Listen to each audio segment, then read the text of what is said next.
You've probably heard survival stories before, but this one is on a whole different level. It's a story about desperation, unbelievable ingenuity, and the absolutely harrowing events that followed the crash of Uruguayan Air Force Flight 571. Let's dive right in. So, picture this. It's October 12th, 1972. A chartered plane takes off from Uruguay, heading for Santiago, Chile. And on board are 45 people, a whole college rugby team, along with their friends and family, all just buzzing with excitement for a match they were going to play. But they never made it. After 72 agonizing days, think about that, more than 2 months, stranded in one of the most hostile environments on Earth, only 16 of them would ever return. So the real question isn't just what happened, but how in the world did anyone make it out alive? All right, so let's set the scene. The very next day, October 13th, the flight gets back in the air. They'd actually stopped overnight to wait out a storm, so the pilots thought, okay, the worst is behind us. And for the first hour or so, everything seemed perfectly fine. Here's the problem, though. A critical navigation mistake put them about 80 kilometers off course, way deeper in the Andes than they realized. So thinking they were already past the mountains, the pilots started their descent, right into the storm. And in just a few short minutes, it all fell apart. The plane hit terrifying turbulence, and as it broke through the clouds, bam! A mountain peak was right there, directly in their path. No time to react. The impact just sheared the tail and a wing right off, and the main part of the plane went skidding down a glacier at over 350 kilometers per hour. For those who survived the initial impact, they woke up to an absolute nightmare. The twisted, mangled wreckage of the plane was now their only shelter, and they were stranded in a place so remote nobody would ever even think to look for them there. And their situation was beyond grim. I mean, they were over 3,500 meters up in the mountains. At night, the temperature would plummet to minus 30 degrees Celsius, and they had no winter gear. None.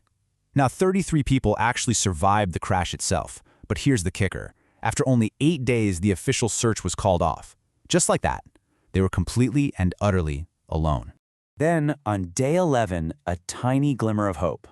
One of the survivors actually managed to fix a small transistor radio.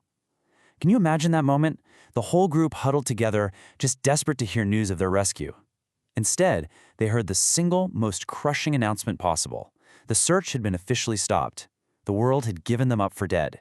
With any hope of rescue just completely gone, the survivors now faced a much more immediate threat: starvation.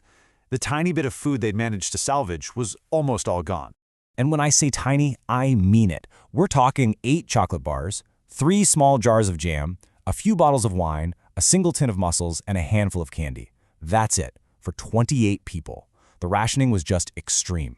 One survivor, Fernando Parado, made a single chocolate-covered peanut last for 3 whole days. It was nowhere near enough. And this brings us to the most difficult part of this story. You have to understand, at that altitude, there's nothing. No plants, no animals to hunt, nothing. Faced with certain death, they were forced to confront a truly terrible choice. This quote from a survivor lays it all bare. They made a pact, one born from absolute necessity. To live, they would have to eat the bodies of their friends and teammates, who lay perfectly preserved in the snow around them. So, just as they had come to terms with this horrifying new reality, you'd think things couldn't possibly get any worse. But you'd be wrong. Nature delivered another crushing blow. On the 16th day, while they were all asleep inside the fuselage, a massive avalanche thundered down the mountain and just buried them. Completely. They were trapped under meters of snow, in total darkness. It took them 3 agonizing days just to dig a tunnel back out to the surface. That avalanche was absolutely devastating. It claimed 8 more lives, shrinking their number down to just 19. You can see how with each new disaster, their tiny group and their hope just kept getting smaller and smaller. After being buried alive, the survivors knew one thing for sure. Staying put was a death sentence. Their only hope, their last hope, was to send an expedition out of the mountains to find help. But how could they possibly survive the freezing nights out in the open? Well, this is where their ingenuity is just incredible. They found a sewing kit in some luggage and started stitching together pieces of cloth and insulation from the plane's wreckage. And they created this multi-person sleeping bag. It sounds simple, but that invention would be the absolute key to their survival. And just look at this comparison. It's almost unbelievable. On one side, you have the proper gear a real mountaineer would use. On the other, the survivors. We're talking 3 pairs of jeans layered over each other, sweaters. They even use seat cushions as makeshift snowshoes. No maps, no compass, 0 climbing experience.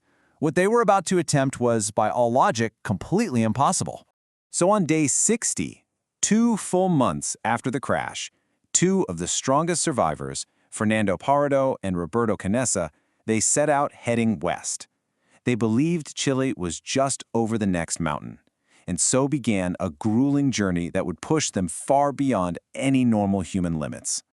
After 9 brutal days of walking, near starvation, they spot a man on horseback across a raging river. The water's too loud to shout over. So Parado scribbles this note, ties it to a rock, and hurls it across. This message, this was the first contact they'd had with the outside world in over 2 months. And that distance, 61 kilometers. Let that sink in for a second. For 10 days, with no real equipment, weakened by starvation, they crossed 61 kilometers of treacherous mountain terrain. It was an almost superhuman feat of endurance. That farmer, a man named Sergio Catalan, rode his horse for 10 hours straight to get help. 2 days later, on December 22nd, helicopters, with Parado himself guiding them, finally reached the crash site. The 14 survivors still waiting there were rescued. 72 days after they vanished, against all odds, the miracle of the Andes was complete. The story of Flight 571 is just filled with so much tragedy, but at the same time, it's this unbelievable testament to resilience.